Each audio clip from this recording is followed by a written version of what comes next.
This is the first episode of a two-part alternate history series on Eastern Rome, commonly known as the Byzantine Empire. This episode will focus on the history of the modern Greekified Rome, from the Roman victory in the Battle of Manzikurt against the Turks in 1071, and ending in the modern age. Rome got its start almost 3,000 years ago, in 753 BC, as a small city-based kingdom in the Italian peninsula. Rome eventually became a republic and expanded within the peninsula.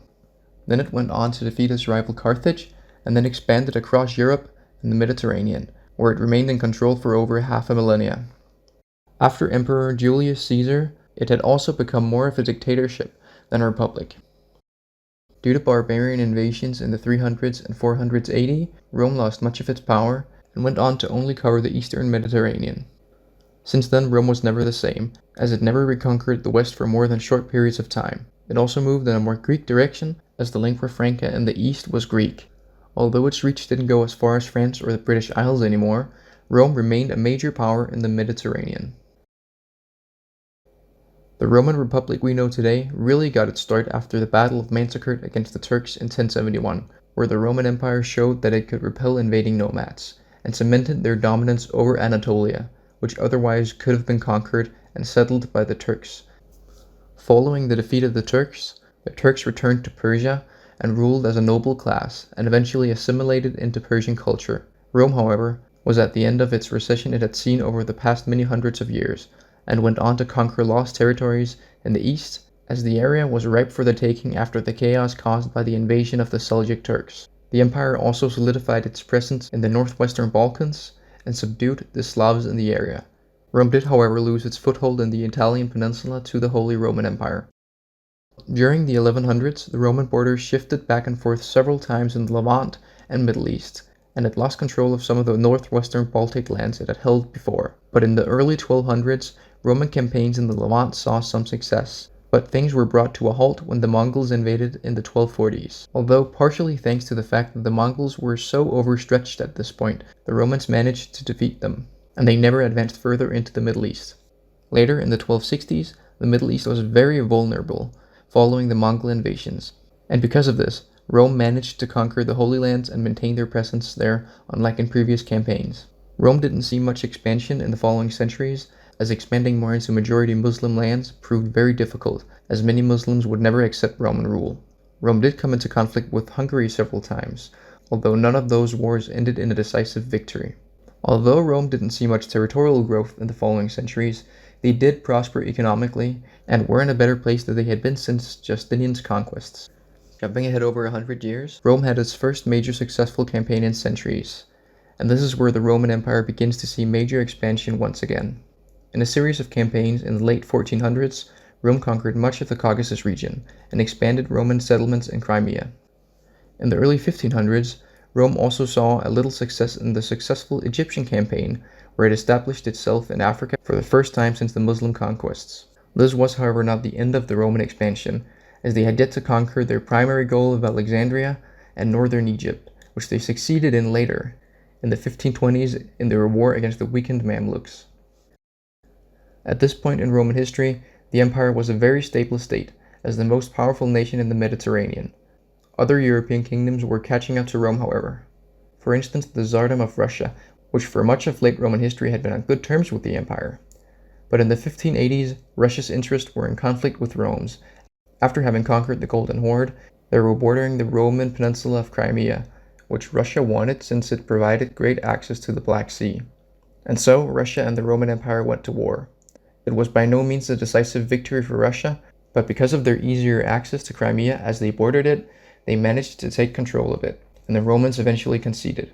During and after the war with Russia in the 1580s and 90s, the Persians took advantage of Rome's vulnerability and invaded, but Rome was able to stand its ground in Armenia, and the war ended with Persia taking much of the Caucasus, but the rest of the empire was spared. During the 1600s and early 1700s, the Roman Empire went through a period of stagnation, as other European nations were prospering, and Rome had lost its valuable monopoly on trade from the east, when the Europeans found new trade routes around Africa in the previous century. Rome was involved in several different European wars during this period, but none that changed its territory in any major way. It did participate in the Second Coalition during the Napoleonic Wars, but in terms of territory, Rome was not affected by the Napoleonic Wars. During the Age of Revolutions in the early 1800s, following the Napoleonic Wars, however, Rome saw massive upheaval in its northern Balkan and Muslim territories. The first to go was Egypt, followed by smaller Muslim areas in the east of the empire. Rome managed to hold on to the now mostly Christian coastline of the Levant, as well as the Holy Lands in Armenia.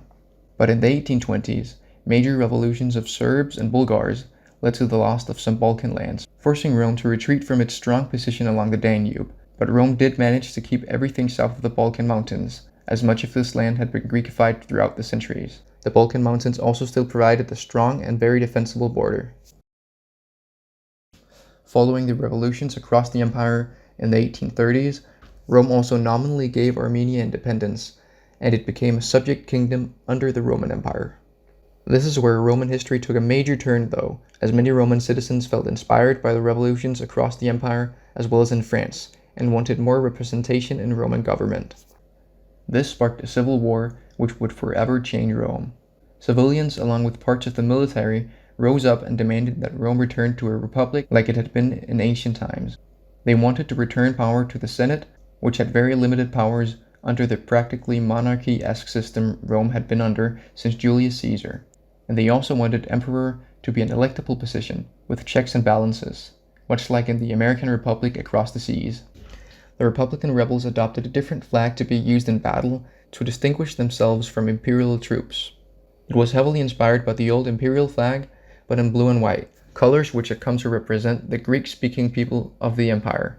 They also rid it of the double-headed eagle and replaced it with the letters SPQR, meaning the Roman Senate and people in Latin, an old abbreviation originating from the ancient Roman Republic. The war lasted 5 years, and during the fighting, both Muslim and Christian minority groups in the eastern part of the empire, as well as neighboring Muslim nations, took advantage of the situation, and Rome lost its land in the Levant along with the Holy Lands, which would later be taken over by France and the British. Eventually, in 1839, the Roman Republic was established, and the imperial family fled to Russia. As there was no longer a use for the different color flag for the battle against the empire itself, the Republic adopted a slightly altered version of the old imperial flag, simply with the letters SPQR above the double-headed eagle to represent its new democracy. The Roman Republic was left weaker than the previous empire, but with time, Rome would eventually recover.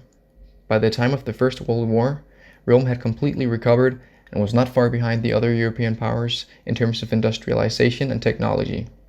Rome fought on the side of the Allies, but got bogged down in trench warfare along the Austro-Hungarian front lines in the Balkans.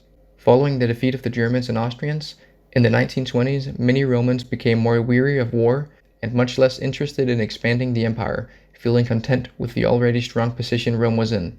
A democratic referendum was held in Armenia, and their status as an autonomous republic under Rome ended, and they were given full independence. And thus we have the borders of the Roman Republic today.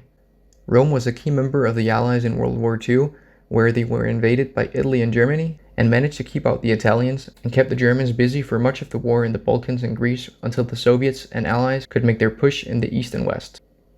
They were also a key American ally in the Cold War, although a strange one, as Rome and Russia always had a close cultural relationship. In many ways they were seen as a mediator between the sides, although still nominally on the side of Americans and Western Europeans, as they were a free democratic republic like them. Thanks for watching, and stay tuned for the next video, which will focus on the Roman Republic today, diving into the provinces of Rome, the languages spoken there, and their relationship with the outside world. Be sure to subscribe and hit the bell button if you want to see more content like this in the future. Also feel free to leave a comment if you have suggestions or anything to share regarding the video. This isn't a very big channel, so of course I always read every comment.